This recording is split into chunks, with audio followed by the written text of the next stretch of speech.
Sa kasaysayan ng mundo, ito ang unang kanlungan na maraming sibilisasyon.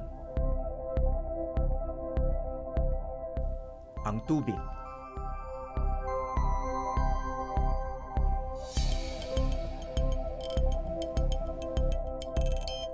Sa tabi ng tubig matatagpuan ang mga pinakamalalaking lungsod sa mundo, kabilang ang Maynila.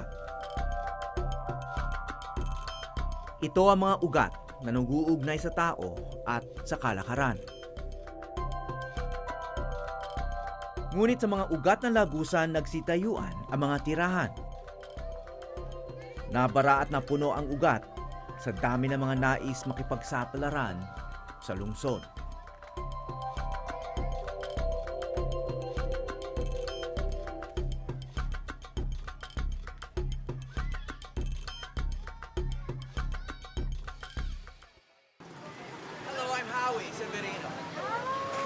Isang linggo mula nang tanggalin siya sa pwesto bilang kalihim ng Department of Environment and Natural Resources o DENR.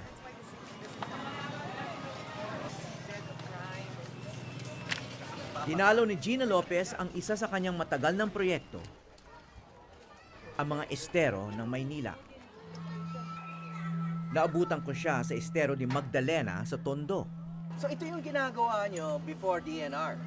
Yeah. So now, after DNR, binalikan nyo? Okay. Noong 2013 nang maging chairperson si Lopez ng Pasig River Rehabilitation Commission. Ito ang ahensyang sinimula ng dating First Lady na si Ming Ramos para buhayin ang Ilog Pasig at ang mga estero. Ano po yung goal nyo rito sa pagbibisita sa estero? Because since I was DNR secretary, I didn't have the time to go around. And now that I'm there, I wanted to see what's happening. So ngayon, pumunta ko dito kasi when I went before, this is the one that talagang gusto kong ilinis kasi Tondo eh.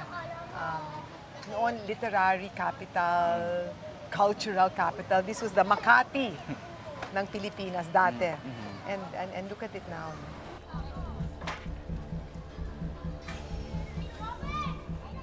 So we have to relocate, then we have to dredge and clean.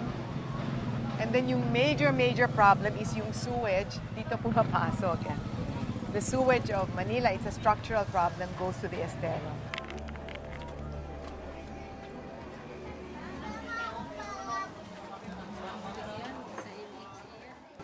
Saan galing itong basura? Karamihan taga, hindi dito yung iba. Pero ang mga bata, di natin may iwasan ang mga bata. Magtapon talaga dito ang mga bata. Kasi huwag yung bahay nyo. Ano sa tingin nyo ang papel ng esteros sa urban yan life? ang like the veins eh. You know, you have the Pasig River and then you see the esteros. So kung makikita mo siya, para siyang circulatory system. I'll show you the map. It's like the veins eh. So if the veins have garbage, I'm sure there's drugs here. Drugs, disease, crime. That's the veins of the city. How will the city come up? Yung veins is like that.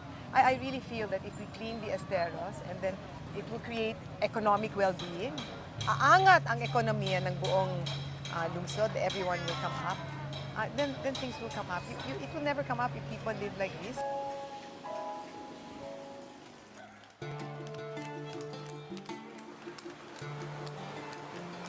Bago naging kubeta ng madla, malaki ang naging papel ng mga estero sa paglago ng kalakaran sa Maynila.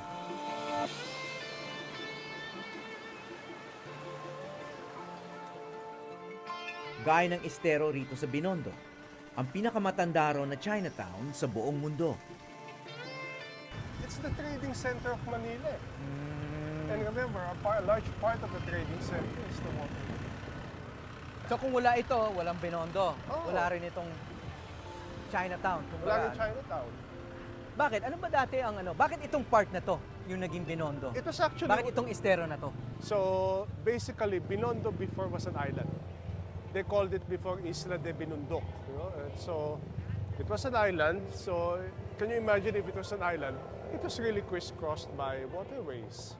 But remember, the Chinese are very focused on mercantile, no, on marketing. So, what easy place to conduct your business when you have a waterway? They make the waterway your business road. And eventually Binondo would become really the center of trade and business in Manila. And I think a large part talaga was created by the estates. Itong Estero de Binondo, mahigit 100 taon na ang nakalilipas. Buhay na ako noong malinis pa ang mga estero at maaring magbangka noon para marating ang mga kapitbahay o maski lang para mag-relax.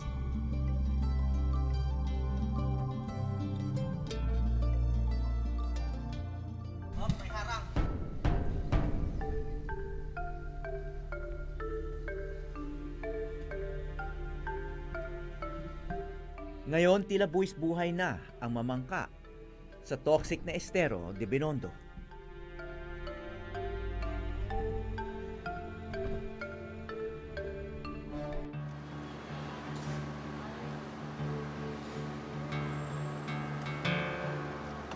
Sa aking pagbaybay sa Estero, isa lang ang kinatatakutan ko. Ang malublob sa napakaitim na tubig nito.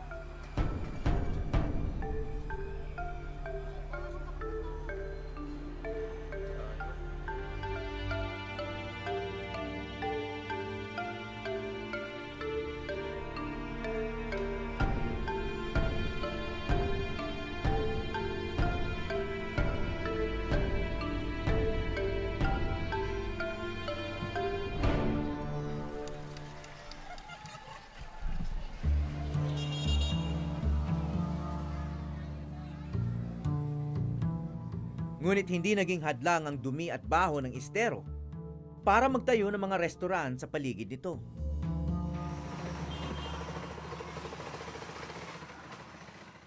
Isa sa mga kilalang kainan sa Binondo ang hanay ng mga karinderya sa kanto ng Ongpin at ng Estero.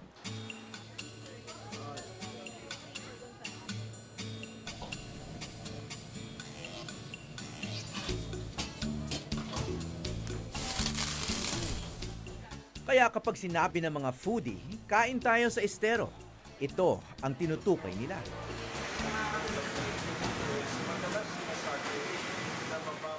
Isa sana itong larawan ng posibleng yaman ng mga kanal.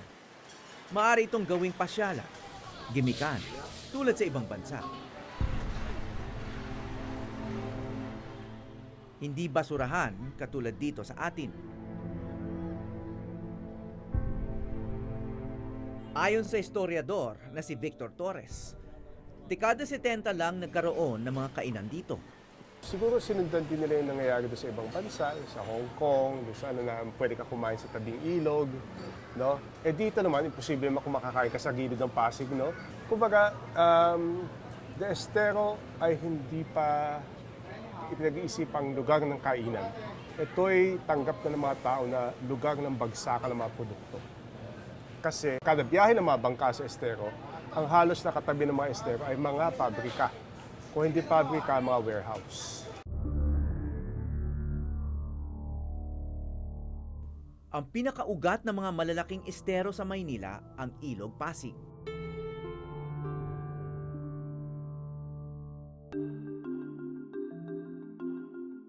Noong panahon ng mga Espanyol, isa ang Ilog Pasig sa mga unang bagsakan ng kalakaran.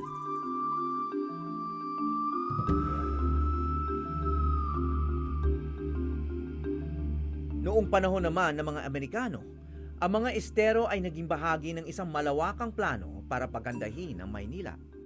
Ayon ito sa mga plano ni Daniel Burnham, isang sikat na arkitektong Amerikano. Ipinangalan sa kanya ang Burnham Park sa Baguio. Bakit hindi natuloy itong vision ni Daniel Burnham? Iba't iba ang proyektong iniisip ng mga American Governor Generals noong panahon na yon. No? First of all, when the car started arriving here in the Philippines, ang number one naging priority ngayon ng Governor General, especially si William Cameron Forbes, was to put up roads. No? So roads became the priority now. And the rivers became ports, the trading systems. They weren't imagined as waterways before. Yung pagkakaiba ng mga priorities. No? Until finally, naiwan yung pagiging o paggamit ng mga waterways ng Maynila talaga. Nabaon na sa limot ang matayog na plano ni Burnham. At hanggang ngayon nagtitiis tayo sa traffic sa mga kalye. Habang ang mga estero at ilog ay halos hindi ginagamit bilang daanan ng transportasyon. Kalaunan, ang mga estero naging tapunan ng mga komunidad at industriya. Hindi ko rin masabi. No? I think much of the culture that sinasabi ang Pilipino ay madumi. No? Because hygienically we're clean. Personally. Personally, di ba? Yun ang personal irony eh. hygiene. No? Pero sa labas ng bahay natin, okay lang na magtapon.